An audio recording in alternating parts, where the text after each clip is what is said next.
La marca empleadora nunca puede ser estable a pesar de que tu producto sea el mismo a lo largo de 50 años. Y yo creo que de la misma manera, cuando gestionas un equipo, aunque sea un equipo senior y muy estable, te tienes que ir adaptando un poco a las necesidades vitales que van teniendo. La gente evoluciona, la sociedad evoluciona y al final la marca empleadora y la forma en la que tú enganchas a tu equipo también tiene que ir cambiando de alguna manera. La cultura de venta lo que hace es que todo el mundo entienda su valor y la intercambie. Y al final, ¿para qué? Para intercambiar el valor. Y entonces cuando esto lo tienes intrínseco en la compañía es una cultura muy potente. Si tú has creado durante décadas marca empleadora basada en sostenibilidad, ahí tienes como que jugar con las dos cosas. Yo creo que viene un poco también con estas olas, ¿no? De, ok, sostenibilidad ha sido muy relevante, ¿qué más le podemos sumar? ¿No? Entonces, ha llegado un momento en donde las empresas de renovables, las empresas que venden sostenibilidad, se tienen que reinventar. Les ha funcionado fenomenal, pero ahora están en la parte baja de la ola. Oye, ¿qué puedes aportar tú a tu marca empleadora que sume además de la sostenibilidad? Ya no es suficiente. ¿Qué más puedes llevar? Bienvenida, Alejandra Montoro, a la gran pregunta de Be4Get. Es un Muchas auténtico gracias. placer tenerte aquí hoy con nosotros. Para mí, madre de 4 hijas, ¿sí? Directora global de selección y marca empleadora en Vesta. Y además, para mí, el auténtico lujo de haber compartido algunos proyectos como compañeros, pensando juntos, haciendo estrategias juntos y ejecutando juntos. Y siempre me atrajo tu capacidad de buscar soluciones eficaces. Hoy hablaremos de talento global y local y será una hora que animo a quedarse porque seguro que será una masterclass. Muchísimas gracias, Ramón. Es un placer estar aquí contigo otra vez. Hablábamos un poco entre bambalinas, ¿no? De la conexión que hay entre ser madre de 4 hijos y ser directora global de selección y marca personal, ¿no? Cuéntame un poco cómo ves esas similitudes en tu día a día, ¿no? Porque son muchas más de lo que parece. Sí, totalmente. Yo creo que la diferencia es que en mi trabajo hablo en inglés y en casa hablo en español, pero aparte de eso, poco más. Pero sí que es verdad que siempre que tenemos estas presentaciones que conoces a gente nueva y tienes que presentarte dentro del trabajo, siempre es una de las cosas que digo y la gente abre así como los ojos de ¿cómo puedes hacer las 2 cosas?, ¿no? Y siempre hago la broma de yo acabo este trabajo y tengo otro trabajo en casa que es mucho más difícil que este, porque en el trabajo del trabajo de verdad, en el trabajo de directora global, al final tienes todos los recursos, digamos, intelectuales, de skills, te sientes como, apoyada por todo el conocimiento previo, ¿no? Y en casa es todo mucho más en el plano emocional. Entonces, hay muchas cosas de las que aprendo en casa de paciencia, resiliencia, se te desbaratan los planes y los tienes que volver a montar, empatía, tal, que luego de verdad que lo aplico mogollón en el día a día. Yo ahora gestiono un equipo que son 200 personas, de verdad que me dan menos trabajo que mis 4 hijos, o sea, pero muchísimo, muchísimo menos. Pero es verdad que toda esa parte de la empatía, de entender que cada persona es distinto, que mis 4 hijos tienen 4 madres diferentes, porque no es imposible, ¿no?, darles a todos lo mismo porque te demandan cosas diferentes. Yo creo que luego todos esos aprendizajes vitales, cuando son tan intensos, siempre te lo puedes llevar para que te ayude a crecer en la parte de la empresa. Pero sí que es verdad que siempre el comentario que me hace todo el mundo es: "¿Cómo lo haces?". Y digo: "Pues como puedo, la verdad, no es tan fácil". Para mí ya hablas de una mirada muy clara cuando sabes que son 4 seres totalmente diferentes, ¿no? O sea, que no puede ser lo mismo para todos. Café para todos ya no vale, ya no No, valdría. no. No puede ser si quieres desarrollar a tus hijos como gente sana emocionalmente y racionalmente hablando, ¿no? Entonces, desde ahí ya has dejado un indicador, pero me gusta una parte muy buena que has dicho, empatía, pero yo creo que para realmente tener una escucha empática, tú tienes que tener muy claro el valor que aportas. Y yo es una persona que siempre me has transmitido mucha claridad, ¿no? Como muy pragmática. ¿Cuánto de importante es conocer tu valor, Alejandra, para poder dirigir pues este equipo global, que entraremos a desgranarlo después, ¿no? Pero cuánto es importante reconocer ese valor y poderlo afirmar y tener muy claro qué es lo que aporto y lo que no. Mm. Yo creo que esa parte es importantísima y no solo desde la parte de madre, sino que también el haber ido a terapia yo creo que te hace entender mucho más cuáles son tus valores y qué es lo que conecta contigo y qué es lo que no.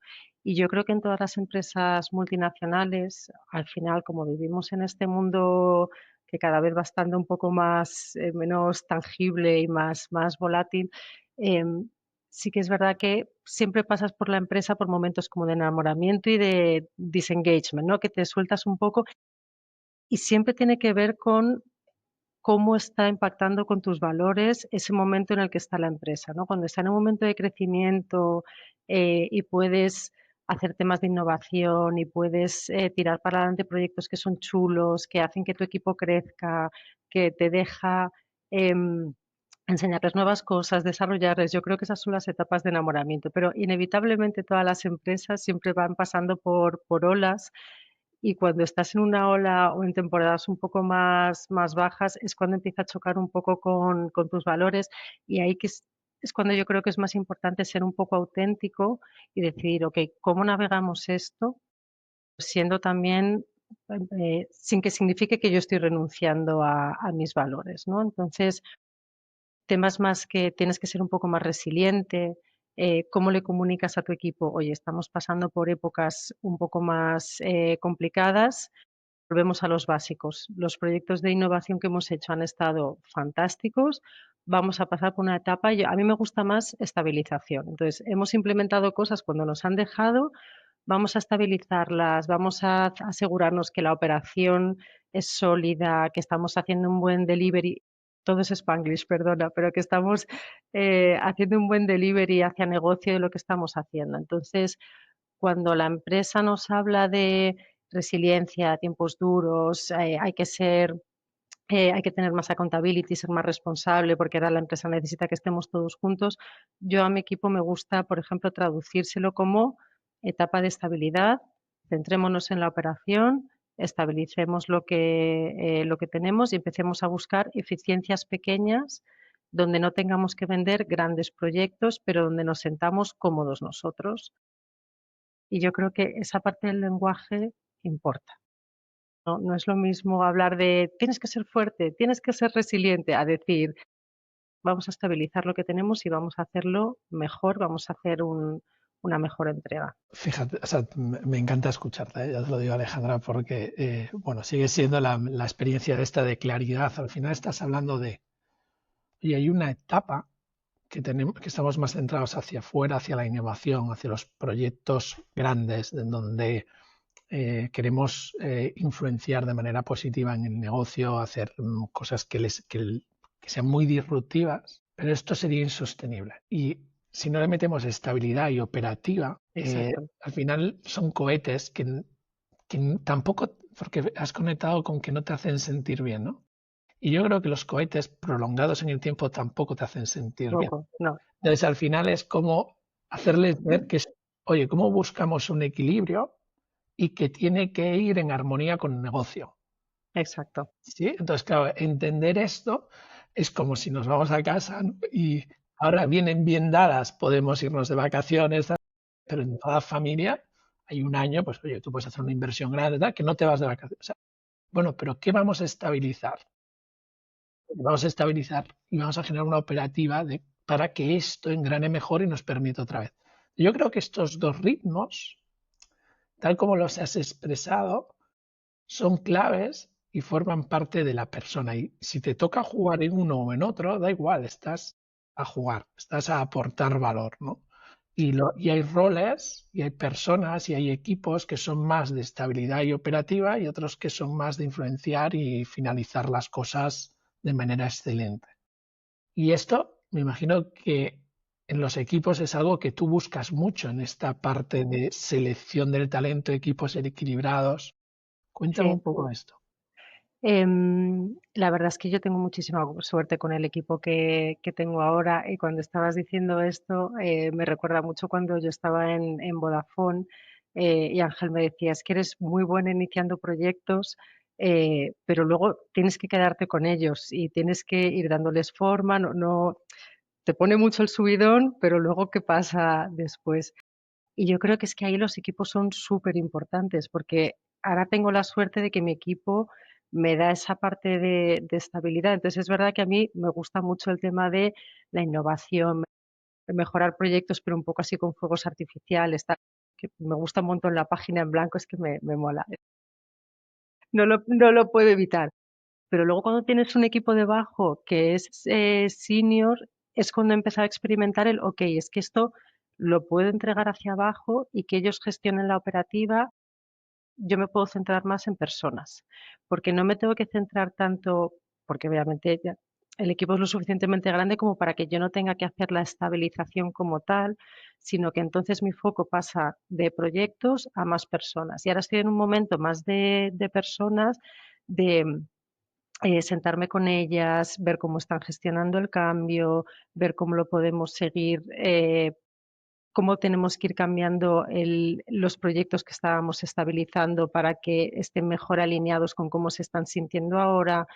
Y justo me escribía una persona de mi equipo el viernes de, oye, íbamos a terminar de implementar esto, pero es que siento que tenemos que esperar un poco, porque ahora está habiendo tantos cambios en la empresa que aunque esto sea parte de la estabilización, lo van a ver como un peso más. Lo podemos desplazar 3 meses y cuando pase esta época que está siendo así un poco más durilla, de reestructuraciones y demás, volvemos a la carga con esto. Y digo, es que claro, qué maravilla tener esta gente alrededor y eso también es algo que se construye. Entonces ya empezaba el email con, yo me siento cómoda para hacerte un pushback de un proyecto que es súper importante, que lo hemos vendido, para pedirte que por favor lo pares. Y es que ese es el trabajo al final con el equipo donde se sienten cómodos para hacerte el pushback, para pedirte en plan de, te parecía que esto era estabilidad, pero no, tienes que bajar todavía un escalón más y dejarnos que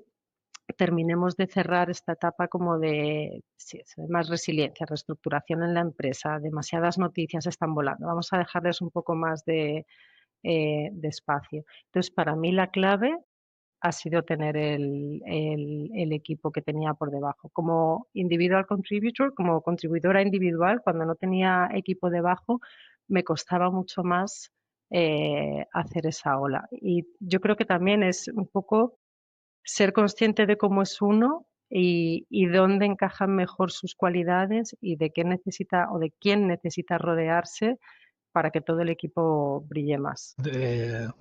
Voy a hacer un pequeño resumen porque me parece que has dado oro. Y quiero, como sabes, cuando acabas de pulirlo y decir, vale, pues Sí, para mí has dado esto, ¿no?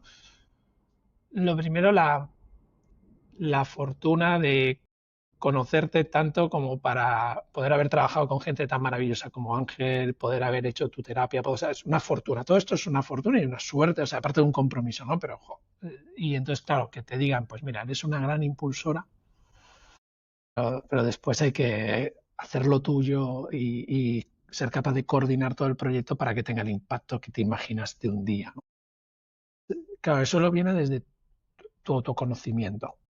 Oye, vale, tengo muy claro esto, me he trabajado en contribuidora individual y me he equilibrado, pero ahora que estoy en un rol donde gracias a una gran empresa tengo un equipo senior que puedo contar con él, tengo la capacidad de saber que soy gran impulsora, que busco que arranquemos las cosas, pero después saberme rodear de gente que complementa perfectamente mi perfil y saber crear un entorno de seguridad para que me digan las cosas. Claro, y eso lo haces desde, cuando tienes tú muy claro este valor que aportas, desde las oportunidades, desde el reconocimiento individual y de equipos locales, ahora hablaremos de ello, cómo te reúnes con ellos, que esto me contabas, ¿no?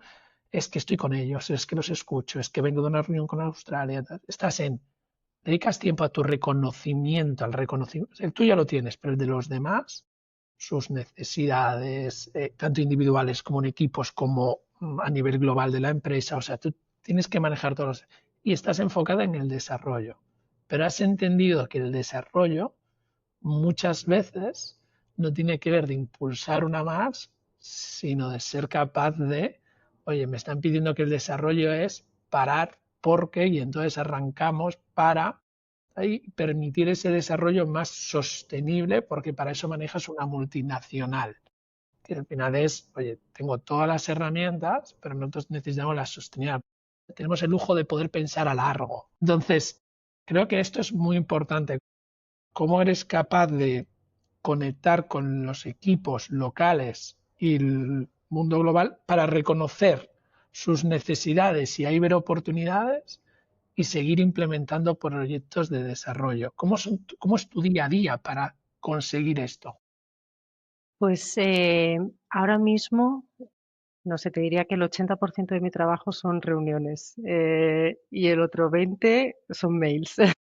O bueno, 70-20 y luego el 10% los PowerPoint y los Excel que no pueden faltar nunca, ¿no? A veces se invierten un poco los porcentajes, pero es verdad que estoy en muchísimas reuniones, pero es que tengo equipo ahora mismo que me reporten a mí directamente en Portugal, Brasil, en Houston, Estados Unidos, en Dinamarca y ahora mismo en Australia.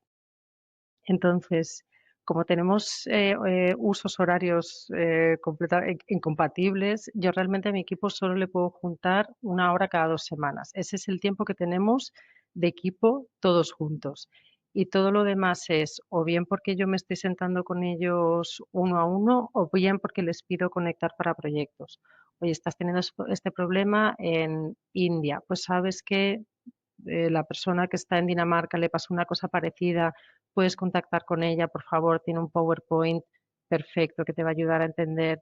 Entonces, es un equipo que para lo poco que se ve están súper unidos. Es verdad que son majísimos, entonces no me extraña, ¿no?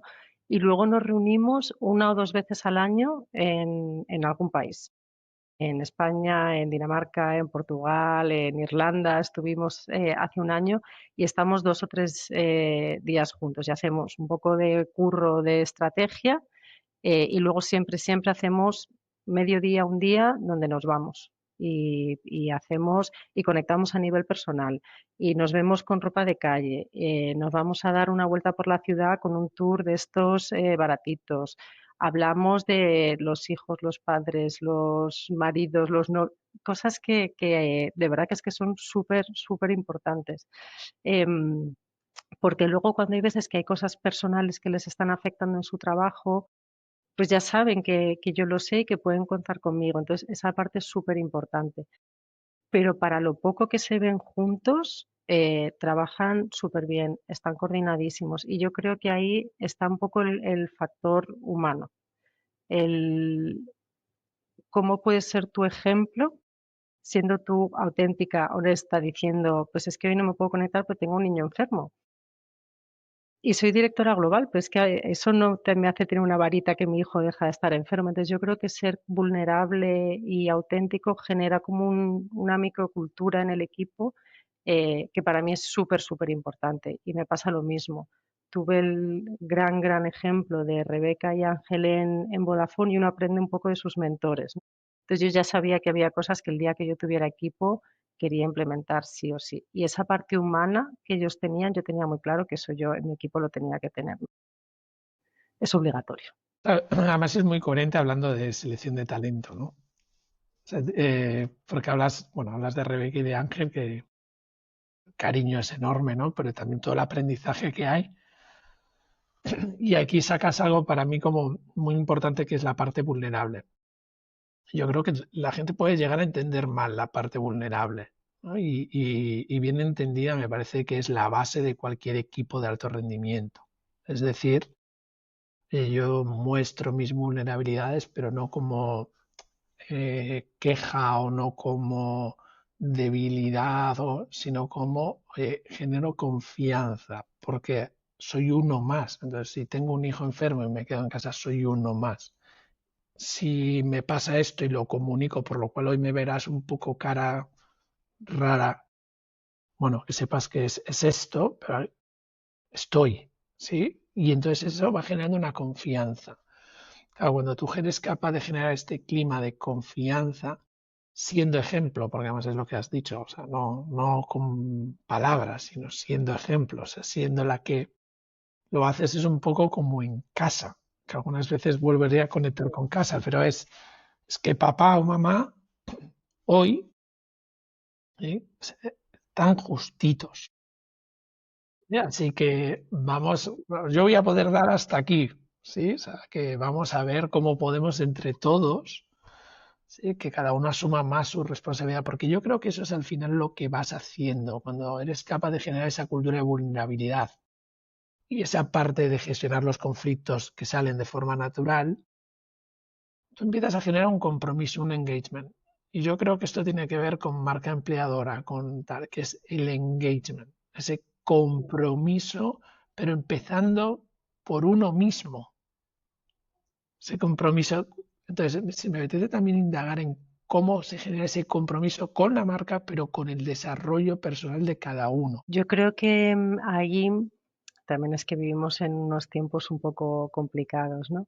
Pero ahí en Vestas yo creo que la marca empleadora estaba súper clara en la parte de sostenibilidad, de estar haciendo algo bueno por el mundo, por el futuro, por tus hijos. Y yo creo que esa parte era súper poderosa. Pero claro, políticamente es que vivimos tiempos muy, muy extraños. O sea, me parecen extrañísimos. Hasta tal punto que la palabra sostenibilidad ya no tiene connotaciones tan positivas como lo tenía hace 2 años, ¿no? Y no es porque la hayan manoseado, porque yo creo que se estaba utilizando bien. Yo creo que es un tema meramente político. Entonces, ¿cuál ha sido para nosotros, por ejemplo, uno de los cambios? Cuando tú basas toda tu marca empleadora y era muy potente y la gente estaba muy enganchada con Vestas, sobre todo la gente de oficina, porque luego hablaremos también los sesgos que tenemos siempre en las multinacionales hacia la gente de oficina, ¿no? Que para nosotros es solo un 30% total de nuestros empleados. O sea que, pero es verdad que para ellos esa parte era muy, muy relevante. Y cómo el cambio de narrativa social te obliga a ti a veces también como empresa a subirte a barcos que realmente no son en los que tú crees, porque si tú has creado durante décadas marca empleadora basada en sostenibilidad, ahí tienes como que jugar con las dos cosas. Y yo creo que viene un poco también con estas olas, ¿no? De ok, sostenibilidad ha sido muy relevante, ¿qué más le podemos sumar? ¿No? Entonces, ha llegado un momento en donde las empresas de renovables, las empresas que venden sostenibilidad, se tienen que reinventar. Les ha funcionado fenomenal, pero ahora están en la parte baja de la ola. Oye, ¿qué puedes aportar tú a tu marca empleadora que sume además de la sostenibilidad? Ya no es suficiente. ¿Qué más puedes llevar? eh, Estabilidad económica, no estamos en ese tipo de discurso. Entonces, me parece súper bonito y es algo que también yo creo que he vivido en las empresas en las que he estado, como la marca empleadora nunca puede ser estable a pesar de que tu producto sea el mismo a lo largo de 50 años. Y yo creo que de la misma manera, cuando gestionas un equipo, aunque sea un equipo senior y muy estable, te tienes que ir adaptando un poco a las necesidades vitales que van teniendo. La gente evoluciona, la sociedad evoluciona y al final la marca empleadora y la forma en la que tú enganchas a tu equipo también tiene que ir cambiando de alguna manera. Entonces me está pareciendo toda esa experiencia súper interesante. Además, escuchándote, creo que la- pues intuía que iba a ser una masterclass, pero es que ahora has dado algo muy importante para mí en marca, ¿no? En marca empleadora, marca global, marca, ¿no? Entonces, porque al final la marca empleadora, déjame hacer este inciso, pero yo creo que es fácil, para mí es fácil de entender por lo menos. O sea, es decir, una marca lo que hace es atraer a clientes externos e internos, ya. Sin más. Entonces, no tiene más después podríamos bajar a todo lo complejo, que ya son factores X pero lo sencillo es esto, ¿no? Entonces, tu marca que comunicas hacia afuera vale para estos dos. Cuando tú antes hablabas de sostenibilidad, contribución a la sociedad, esto funcionaba. ¿Por qué? Porque la estabilidad económica se daba por hecho, porque las políticas a niveles globales lo daban por hecho. Pero si miramos a lo largo de la historia, y vuelvo a las familias. Cuando, oye, vamos a contribuir, ¿sí? O espera, vamos a comer. Porque la vida es muy larga, o sea, la historia va a repetirse siempre. Entonces ahora estamos en un momento de políticas que interesa generar esta parte de supervivencia. ¿Sí? Si vamos a más que supervivencia, es esta parte de eficiencia de los resultados y estabilidad económica. Entonces, como marca empleadora, ya no te puedes permitir decir, oye, contribuyo a la sociedad, al futuro de tus hijos. No, mira, tenemos una estabilidad económica que nos asegura que en los próximos 20 años pagaremos nuestros sueldos. Como país, por ejemplo, Noruega, que tiene esta capacidad de decir, te garantizo que tus pensiones están garantizadas de por vida. Vale, entonces vamos a poder hablar de qué contribuimos. Pero la generación que se está, o sea, el contenido que se provoca de inseguridad económica lleva a que tu marca se adapte. ¿Sí? Entonces, ¿cómo manejar? Te doy una estabilidad financiera y además contribuimos, pero ya ves que como son necesidades básicas, no me hables de lo de arriba porque eso es No. subir de más. Exactamente. En la pirámide hemos bajado unos escaloncitos ahora en la narrativa. A mí me gusta Barrett. Barrett siempre habla de no bajar o subir, sino cómo buscas un equilibrio continuo, ¿no? Y cuando lo tienes tan claro, vas creando una marca que sabes que puedes tirar de una cosa o de otra, pero estás contribuyendo. Y son tiempos, son narrativas. Yo creo que las explica muy bien. La narrativa política global la he de integrar para dar esa seguridad a mis empleados, colaboradores o clientes externos que quieran seguir apostando por esta empresa. Sí, sí.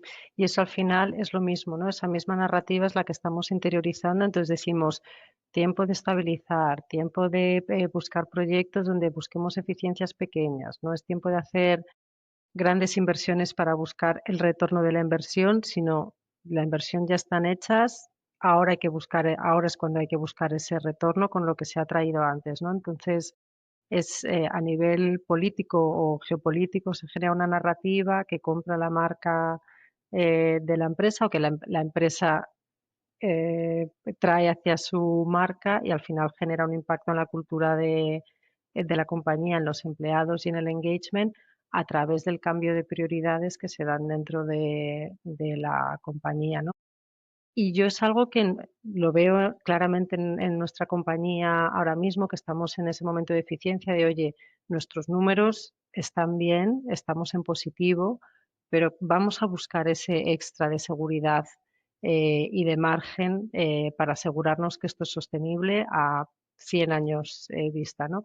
Y lo veo en un montón de empresas y hablando con compañeros, con vendors que tenemos, que son grandes marcas de selección, está siendo todo un movimiento a nivel global el que se está dando y se están viendo pues que se van abriendo menos puestos en las empresas, se está ralentizando un poco el volumen de selección en la mayoría de los países y es esa tendencia de las empresas a, espera, vamos a parar un segundito la inversión, vamos a estabilizar lo que tenemos, vamos a buscar las eficiencias y luego ya arrancaremos. Qué impacto tenga esto, lo veremos en los próximos 2 a 5 años. Pero es verdad que es una tendencia que estoy viendo, no solo en mi compañía, sino en un montón de grandes compañías multinacionales. Yo pienso que al ser cada vez más globales, las tendencias también son más globales, todo es más global. Y después lo podemos bajar, como estamos llegando a la segunda parte de la entrevista, estas tendencias globales, cómo afectan en lo local. Vale, y ahora esto global y es esto que tenemos que saber que estamos jugando esta partida porque somos globales, ¿cómo lo empiezas a bajar a equipos locales? ¿No? Y entonces, porque después en la localidad pues, de Dinamarca a lo mejor hay mucha menos necesidad en lo que es el individuo de que me hables de supervivencia y sigo siendo más importante la contribución versus en otros países. ¿Cómo bajas esta visión global a equipos locales? Adelanto ya que me hablabas de esa capacidad de confianza y de engagement en los seniors y en la gente local y en que te confiar mucho en que ellos saben los que tienen ese conocimiento cultural. justo.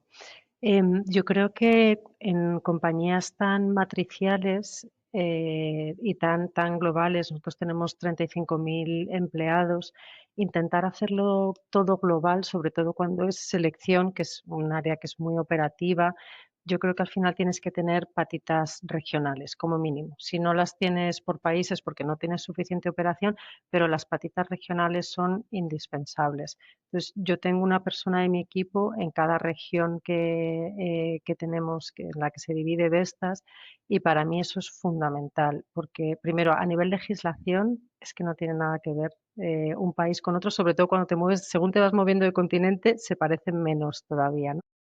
Y luego, yo sí soy consciente y lo mismo, volvemos a esa parte de un poco de introspección y de autoconocimiento, que tengo muchísimos sesgos por haberme nacido, criado en España y en Europa. Un sitio donde tenemos países chiquititos, con muy poca población, con muchísima historia detrás, pero es muy manejable al final Europa, ¿no? Y cuando de repente tienes que entender Estados Unidos, que te parece como si fuera un país, es que más o menos es de grande, más o menos igual, y tiene unas distancias y una cultura completamente diferente. Te vas a Brasil, que muchísimas de las cosas que hacemos es que son remotas, pero de una manera que no entendemos. A lo mejor a veces en España tú piensas, un pueblo remoto de Castilla, ya es que no tiene nada que ver con un pueblo remoto de Brasil, o sea, están en ligas distintas, ¿no? Y ya si nos vamos a India, que tiene una cantidad de habitantes, o nos vamos a Australia, que está prácticamente despoblado en las zonas en las que nosotros montamos los parques eólicos. Para mí esas patitas regionales que me traen el conocimiento y la comprensión de la cultura y los usos locales, para mí son indispensables. Y de hecho, mi objetivo es siempre global, eficiencia, procesos globales, herramientas locales, pero siempre, siempre, siempre hay que dejar un huequito para que se puedan adaptar localmente a las necesidades. Y en la manera de tratar al equipo también. O sea, yo no tengo ni las mismas reuniones ni el mismo tipo de reuniones con cada una de las regiones, ni con los equipos de leadership, el presidente y los comités ejecutivos que están en cada región.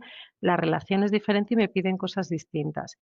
Y el café para todos ahí no me sirve. En el proceso global, en las herramientas, yo puedo impulsar global al máximo para ser eficiente. Pero si no dejo ese hueco para el local, nunca voy a tener clientes internos contentos. Es que es imposible. No, no te estás adaptando a lo que ellos esperan de este servicio interno que les damos en selección. Vamos a indagar un poco más en esto, ¿no? Cuéntame las diferencias, es una suerte tenerte con toda esta experiencia, las diferencias que hay entre diferentes culturas, lo que más te llama la atención y eso cómo influye en tus negociaciones, porque no hemos hablado de esto, pero tu día a día, si el 80% son reuniones, estás negociando todo el día. Sí. Danos esas diferencias entre, por ejemplo, eso, India, Australia, Brasil, Europa. O sea, ¿cómo estamos? Cuéntanos un poco esto y esto cómo influye en las negociaciones, porque tú al final lo que tienes que hacer es avanzar a todos en una misma dirección, dejando ese margen de actuación local, ¿no? Pero, ¿qué diferencias ves? Pues mira, ahora estamos trabajando mucho en temas con Estados Unidos. Le dedico muchas horas a Estados Unidos precisamente por eso, porque son mucho más demandantes que en otras regiones. Y yo creo que es parte de la cultura, ¿no? Tiene una cultura muy individualista, más de la ambición, el crecimiento, el tener control sobre cosas. Les cuesta un poco más la colaboración y la fe ciega a veces en otros compañeros. Y es un tema meramente cultural y lo mismo, tienes que aceptarlo e incluirlo en tu día a día. Entonces, con Estados Unidos siempre tengo más reuniones para informarles de lo que estoy haciendo. Me tengo que asegurar que están de acuerdo con lo que estamos haciendo, porque si no sé que lo van a escalar muchísimo más rápido que cualquier otra región. Son más vocales, son excelentes en comunicación, entonces toda esa parte de comunicación la hacen mucho, ¿no? De escalar cosas, de comunicarlas, del speak up, de hablar cuando algo no les ha gustado, no les ha convencido. Entonces, todo lo que hacemos con esa región del norte de América tiene que traer como base que nosotros sabemos que esa es su cultura y que tenemos que hacer siempre una reunión extra solo con esa región para contarles las cosas porque quieren el detalle de lo que estemos haciendo.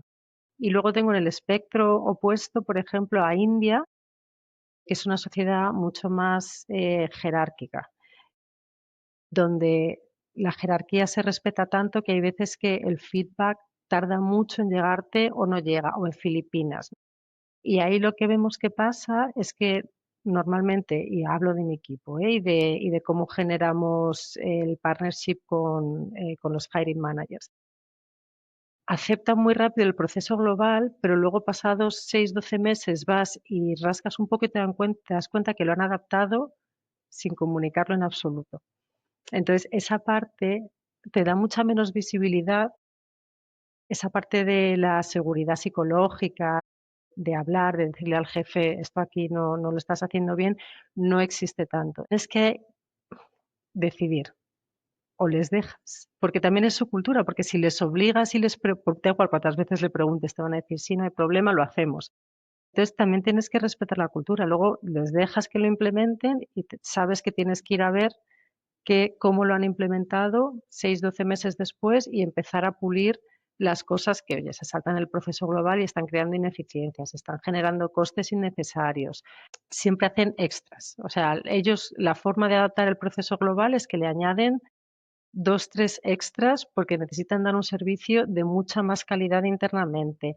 Entonces, hacen cosas dentro del proceso que en el resto de las regiones no las hacen porque se las piden los hiring managers y no se sienten cómodos diciendo que no. Entonces, ese extra de calidad, que va con un extra de coste, pues habrá que ver si se puede hacer o no se puede hacer, pero les tienes que dejar primero como que lo integren y lo suban a un nivel y luego ya ves lo que tienes que hacer. Entonces, son los extremos, ¿no? En este caso, Estados Unidos, India, Manila, pero eso nos pasa en distinta medida con otros países también. Es que está muy bien que hayas ido a los extremos porque son de más aprendizaje ahí, ¿no? Pero al final tú tienes una manera que es de hacer y una cultura que es, oye, este es el proceso que vamos a llevar a cabo, esta es la operativa que vamos a llevar a cabo y esta es la estrategia. Sí, ok, lo hacemos y sabes que tu mirada está que cada 3 meses, 6 meses, un año, depende de la operativa, tienes que poner el foco en qué han incrementado para saber qué puedo volver a eficientar, sabiendo que la calidad es importante. Pero ya sabes que tu mirada en las reuniones, con esta parte más jerárquica que obedece a la primera, es, oye, venga, va, pero vamos a empezar a quitar las cosas porque necesitamos simplificar. Entonces, me gusta porque no lo estamos mirando como ni peor, ni mejor, ni positivo, ni negativo, sino es yo qué puedo aportar. Vale, pues yo aquí aporto y esto lo estás hablando en plan global, pero animo a la gente que lo piense en casa o en su equipo pequeño también si lo tiene, porque es lo mismo. Está el grupo de personas que te dice sí, ok, y empiezan a hacer y empiezan a querer dar esa calidad y ese servicio y y empiezan a complicarse. Y tu labor es simplificar para seguir dando esa calidad y esa eficiencia, contribuir y eficiencia, que veamos esa narrativa global que esté equilibrada. Y después tienes el otro extremo, al que le dices lo que hay que hacer, desde el primer momento se pone individual player, te rebate ya el primer día que lo dices y después no lo va a hacer como tú se lo pides. Si no está de acuerdo, va a buscar a tu superior, pero pasa de ti, de las relaciones, o sea, lo que quiere es conseguir su objetivo, ¿no? Y como lo que tu objetivo aquí es cómo conseguir que se genere una cultura de confianza que ayude a colaborar, ¿no? Porque al final tú tienes que ser esta maga que maneja las pelotas, depende de la cultura, para que todos avancemos a una, ¿no? Pero qué gran regalo estás dejando de miremos, pero es como mirar al niño y niña que tenemos en casa, ¿no? Yo siempre digo que todo está en la mirada, ¿no? Entonces al final es, y cuando aprendo a mirar, de por sí veo la potencialidad de los dos modelos. Y desde ahí, por la responsabilidad que me toca como padre, como responsable global, como lo que sea, empiezo a devolver donde empezar a pulir, pero sin quitar el modelo que traes de serie, que es súper positivo. Entonces manejas estos dos mundos y entras de estas dos maneras. Uno, sabes que te requiere menos tiempo en cuanto a tiempo, pero mucho más energía de analizar cuando llegues a esa reunión porque tienes que haber visto otra, y la otra es mucho más tiempo y energía. Sí. Sí, sí, sí. Y eso es solo el equipo, ¿eh? Porque luego ya si hablamos de los stakeholders y demás, se empieza a complicar la cosa. Pero yo creo que una cosa que también he ido aprendiendo, ¿no? Con los años es a preguntar. Porque hay veces que es como, ¿tú qué es lo que quieres? Entonces, hay veces que tengo algún stakeholder que está, que lo veo que no termina de estar contento o que me da feedback y tal, y digo, ¿qué tipo de reuniones quieres que tengamos? ¿Cada cuánto quieres que las tengamos? Yo me adapto. ¿Tú quieres verme cada mes y que cada mes revisemos lo que estamos haciendo? Yo lo puedo hacer. No quieres verme porque ya estás viendo a mi equipo, estás teniendo reuniones con ellos y para ti es duplicar trabajo, porque de eso también me pasa en otras reuniones que les digo, ¿quieres que nos reunamos? Ya tu equipo me lo ha contado todo. No, no me queda ninguna duda, estoy estupendo con el equipo regional. Pues perfecto. Pero yo creo que esa parte de preguntar, en vez de ir con la estampita de este es el proceso global, entonces 1, 2, 3, 4, 5, yo creo que es relevante y así es como vas haciendo también ese compañerismo, ese partnership con las distintas regiones donde están viendo que me está escuchando, me está dedicando tiempo, me está escuchando y está intentando hacer un esfuerzo para este proceso global eficiente, intentar adaptarlo de alguna manera o integrar feedback que le estamos dando y convertirlo en algo global, porque eso yo creo que es una de las mejores cosas que nos pasa al tener un equipo tan global, es que hay veces nos dan un feedback y ese feedback aplica a todos. Lo que pasa es que ha sido esa región la que lo han descubierto. Entonces han levantado la mano y han dicho, oye, esta parte del proceso es súper ineficiente. ¿Qué te parece si la hacemos así? Y nosotros miramos en el resto de las regiones y decimos, tienes toda la razón, muchas gracias. Hay veces que adaptas y hay veces que te traes ese feedback local y haces un mejor proceso global gracias a ese feedback. Entonces yo creo que esa puerta abierta a la comunicación, a estar dispuesta a hacer un extra de esfuerzo para adaptar también tu agenda, tu tiempo, a sentarte con ellos y que te digan cuáles son sus expectativas, yo creo que es importante y por eso tengo un 80% de reuniones como en mi calendario todas las semanas, ¿no? Em, pero es que sin eso es muy difícil gestionar un equipo a nivel global. Y lo mismo que decías tú, si lo ponemos en más chiquitito, aunque no tengas un equipo global, aunque tengas un equipo más pequeño, pero yo creo que aplica igual. Yo creo que recibir ese feedback y ver cómo puedes ir mejorando el proceso a raíz de ese feedback es fundamental. Aquí has hablado de, al final, cómo captar oportunidades de mejora, ¿no? Y el método que siempre es más eficaz es la escucha y el reconocimiento. Y has dejado una palabra, una pregunta que es de libro, ¿no? Que es, ¿y tú qué necesitas? Porque ya es liderazgo, ya es servicio, ya es, o sea, te quiero escuchar y, realmente, y cuando hablas del reconocimiento de su necesidad, pero hasta cómo quieres las reuniones, cómo quieres, o sea, yo me adapto, pero cómo quieres. Y reconoces esa necesidad y le aplicas la parte de, y ahora desarrollo. Es decir, vale, no nos vemos, pero el objetivo de nuestro desarrollo es este. Nuestro KPI es este, nuestra eficiencia del proceso. Eso te permite estar captando mejoras y oportunidades que después puedes escalar. ¿Sí?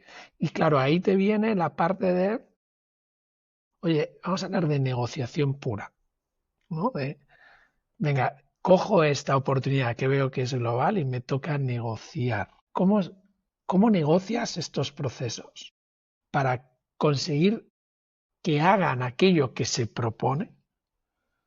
¿Sí?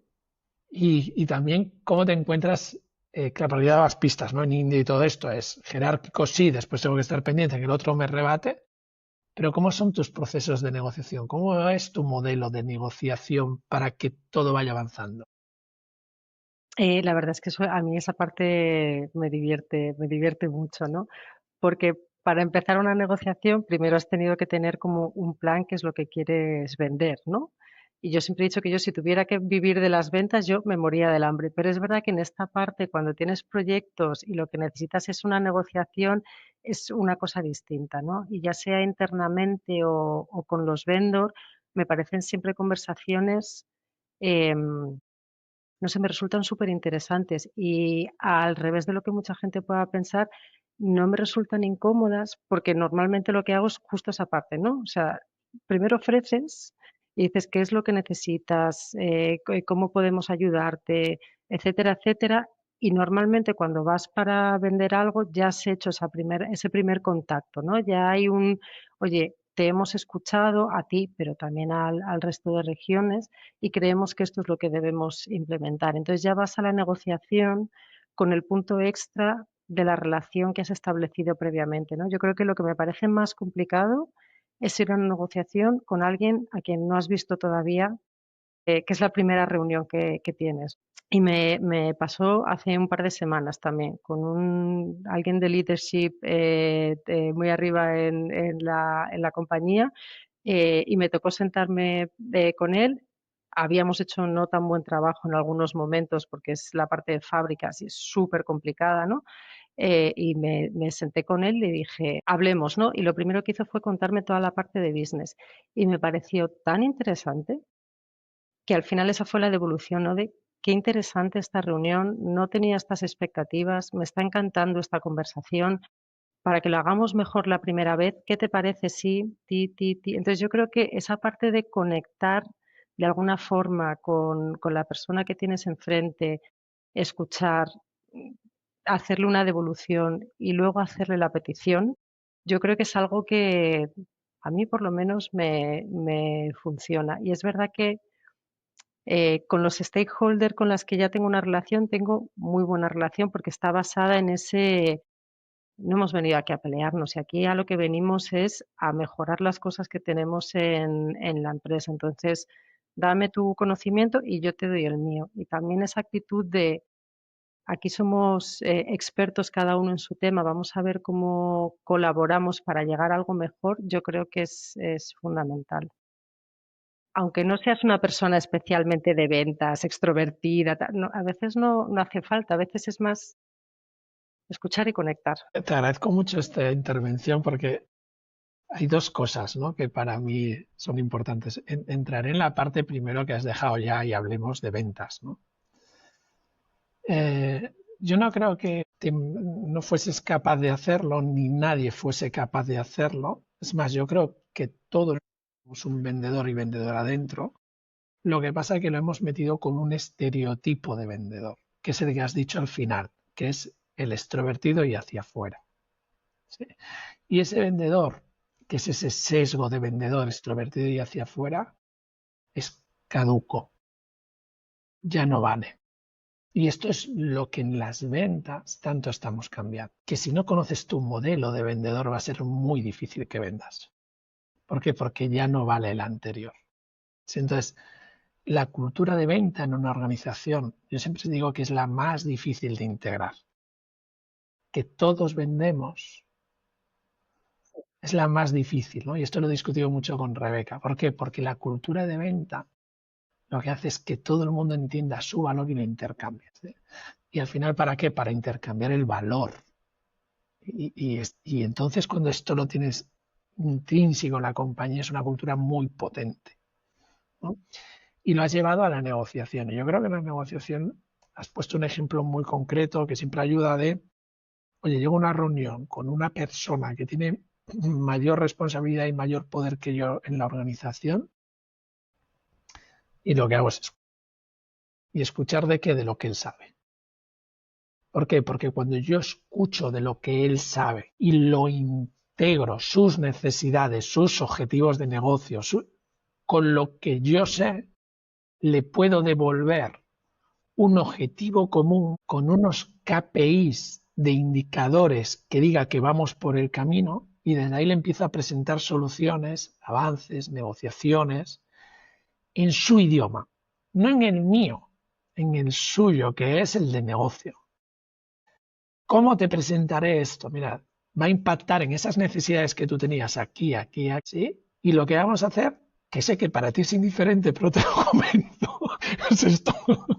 Pero sí, además, porque hablaré de cifras de negocio. Yo creo que esto, en las organizaciones eficientes, ¿no? y tienden a expandir su valor, este equilibrio entre negocio, personas, cada vez convive mejor.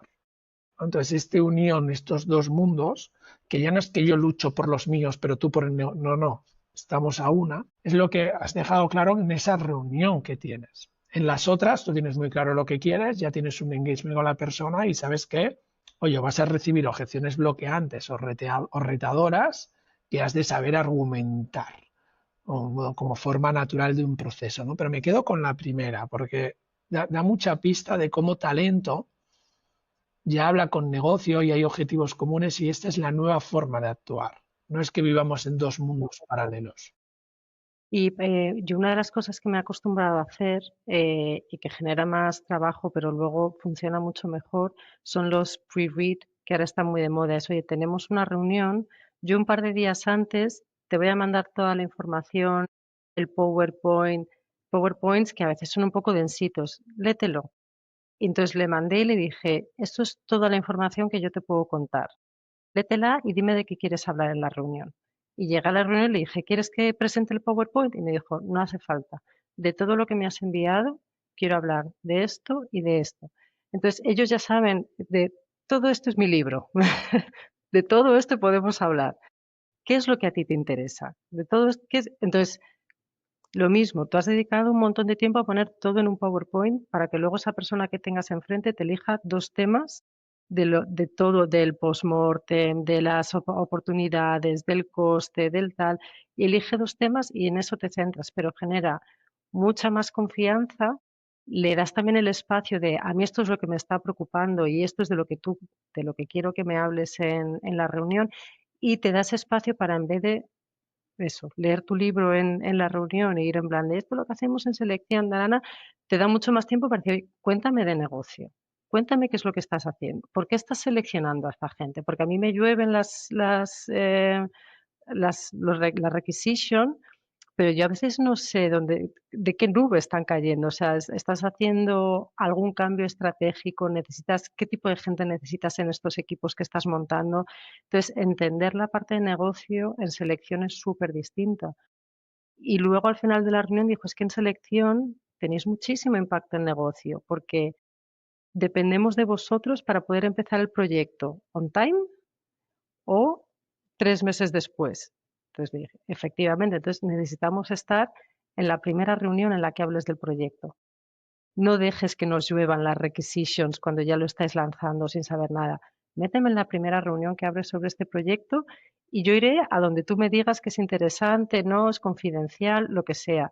Pero déjame ver qué es lo que me está viniendo, entonces preparo mucho mejor al equipo porque efectivamente tenemos muchísimo impacto en el revenue de la compañía. Entonces, de verdad, de las reuniones más interesantes que he tenido este año fue esa.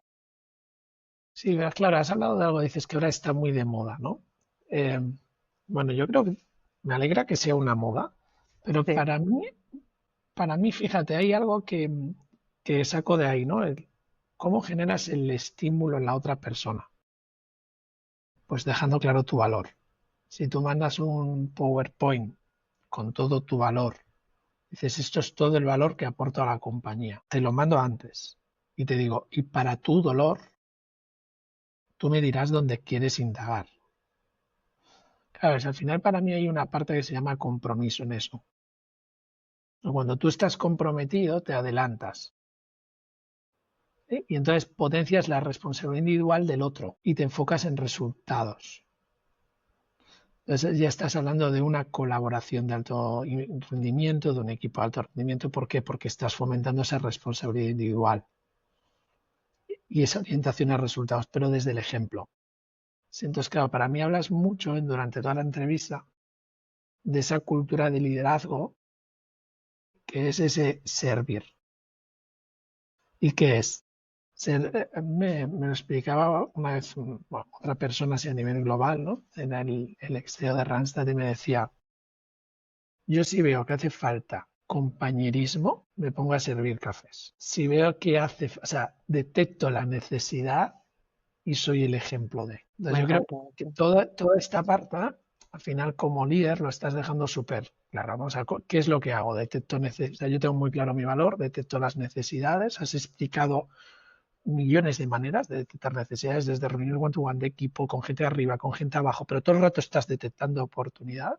¿Para qué? Para devolver un plan que implementar y a lo mejor es eso, es decir, me voy a la primera reunión porque me ahorro 7, pero soy mucho más eficaz, tal, y tener indicadores con cada uno que haga que cada vez el sistema de marca empleadora y de selección de talentos sea más eficiente para el negocio, ¿no? Porque creo que otra de las cosas que hicimos antaño era querer separar negocio de personas. Y de por sí, yo creo que viene un marciano y dice, Es que no. "Están tontos".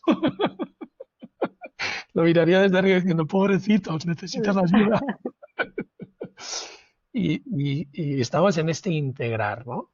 Creo que estamos en una oportunidad, y quiero que hagas tu el cierre después, pero para mí estamos en una gran oportunidad a nivel global de negocios, mm, política, de todo, de integrar los opuestos para desarrollar el potencial.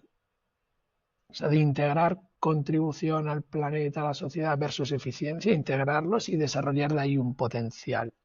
De integrar personas y negocios, de integrar ventas, tal, o sea, ¿cuál es mi opuesto? ¿Cómo soy capaz de integrarlo y mantener esa tensión de la integración? Y cuando lo integro, desarrollo un potencial que me hace jugar de una manera mucho más responsable esta partida. Y ahí está la oportunidad para mí global y local. ¿Eh? Si me lo bajo a la familia por yo acabar y dejarte el paso, es papá, mamá.